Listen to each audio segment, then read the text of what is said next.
Honey റോസിനെതിരെ ലൈംഗിക അധിക്ഷേപ പരാമർശം നടത്തിയതിന് റിമാൻഡിലായ ബോബി ചെമ്മണ്ണൂരിന്റെ ജാമ്യാപേക്ഷ പരിഗണിക്കുന്നത് ഹൈക്കോടതി മാറ്റിവെച്ചു. ജാമ്യം നിഷേധിച്ച മജിസ്ട്രേറ്റ് കോടതി ഉത്തരവിനെ വിശ്വാസ്യതയില്ലെന്ന് വാദിച്ച പ്രതിഭാഗം അഭിഭാഷകനോട് ബോബി ചെമ്മണ്ണൂരിന് സാധാരണക്കാർക്കില്ലാത്ത ഒരു പ്രത്യേകതയുമില്ലെന്ന് ഹൈക്കോടതി തുറന്നടിച്ചു. ദ്വയാർത്ഥ പരാമർശത്തിൽ റിപ്പോർട്ടർ ചാനലിനെതിരെ കേസ്. സംസ്ഥാന സ്കൂൾ കലോത്സവവുമായി ബന്ധപ്പെട്ട് റിപ്പോർട്ടർ TV സംപ്രേഷണം ചെയ്ത വീഡിയോയിലാണ് ബാലാവകാശ കമ്മീഷൻ കേസെടുത്തത്. വീഡിയോ സ്റ്റോറിക്കെതിരെ കമ്മീഷൻ സ്വമേധയാണ് കേസെടുത്തിരിക്കുന്നത്. വീഡിയോയിൽ റിപ്പോർട്ടർ TVയോട് വിശദീകരണം തേടിയതായി ബാലാവകാശ കമ്മീഷൻ ചെയർമാൻ മനോജ് പറഞ്ഞു. അൽ മുക്താദിർ ജ്വല്ലറിയിലെ ആദായ നികുതി റെയ്ഡിൽ നികുതി വെട്ടിപ്പ് കണ്ടെത്തി. വൻതോതിൽ കള്ളപ്പണം വെളുപ്പിച്ചെന്നാണ് ഇൻകം ടാക്സ് കണ്ടെത്തൽ.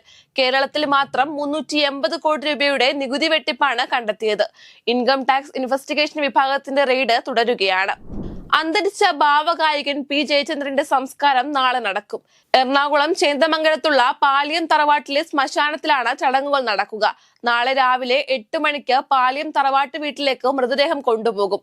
വൈകിട്ട് 3:30ക്കാണ് സംസ്കാരം. കലാ സാംസ്കാരിക രാഷ്ട്രീയ മേഖലയിലുള്ളവർ അദ്ദേഹത്തിന് അന്ത്യാഞ്ജലി അർപ്പിക്കും. ദുരൂഹ സാഹചര്യത്തിൽ കാണാതായ റിയൽ എസ്റ്റേറ്റ് വ്യാപാരി മാമി എന്ന മുഹമ്മദ് ആട്ടൂരിന്റെ ഡ്രൈവർ രഞ്ജിത്തിനെയും ഭാര്യയെയും കണ്ടെത്തി. എലന്തൂർ സ്വദേശിയായ രഞ്ജിത് കുമാർ, ഭാര്യ തുഷാര എന്നിവരെ ഗുരുവായൂരിൽ നിന്നാണ് കണ്ടെത്തിയത്.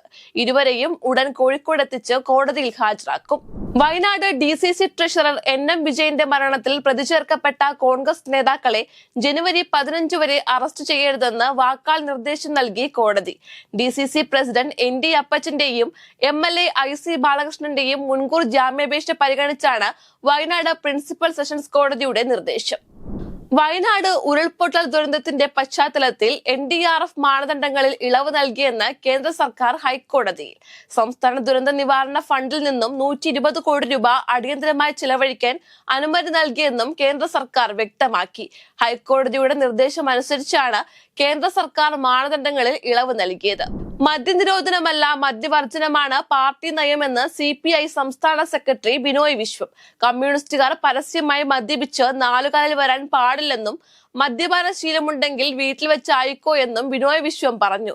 പാർട്ടി പ്രവർത്തകർക്ക് മദ്യപാന നിരോധനത്തിൽ ഇളവ് വരുത്തിയ നയരേഖയെക്കുറിച്ച് വിശദീകരിക്കവെയാണ് ബിനോയ് വിശ്വത്തിന്റെ പ്രതികരണം. CPIM പ്രവർത്തകനായ അശോകൻ കൊലപാതക കേസിൽ 8 RSS പ്രവർത്തകർ കുറ്റക്കാരാണെന്ന് വിധിച്ച് കോടതി 8 പേരെ വെറുതെ വിടുകയും ചെയ്തു. തിരുവനന്തപുരം അഡീഷണൽ സെഷൻസ് കോടതിയാണ് വിധി പറഞ്ഞത്. സംഭവം നടന്ന് 11 വർഷത്തിന് ശേഷമാണ് വിധി വരുന്നത്. Youth league general secretary PK ഫിറോസിന് അറസ്റ്റ് വാറന്റ്. ജാമ്യവ്യവസ്ഥ ലംഘിച്ച് വിദേശയാത്ര നടത്തിയതിന് തിരുവനന്തപുരം CJM കോടതിയുടേതാണ് നടപടി. ഫിറോസിന്റെ ജാമ്യവ്യവസ്ഥയിൽ പാസ്പോർട്ട് സറണ്ടർ ചെയ്യണമെന്ന് പറഞ്ഞിരുന്നു. മുൻ ഗവർണർ ആരിഫ് മുഹമ്മദ് ഖാനെയും UGC കരട് ചട്ടങ്ങളെയും വിമർശിച്ച മുഖ്യമന്ത്രി പിണറായി വിജയന് മറുപടി നൽകി കേരള ഗവർണർ രാജേന്ദ്ര വിശ്വനാഥ് ആർലേക്കർ. സംസ്ഥാനത്തെ ഉന്നത വിദ്യാഭ്യാസത്തിന്റെ കാര്യത്തിൽ ചുമതല ഗവർണർക്കാണെന്നും ഇതിൽ 2 അഭിപ്രായമില്ലെന്നും അർലേക്കർ പറഞ്ഞു.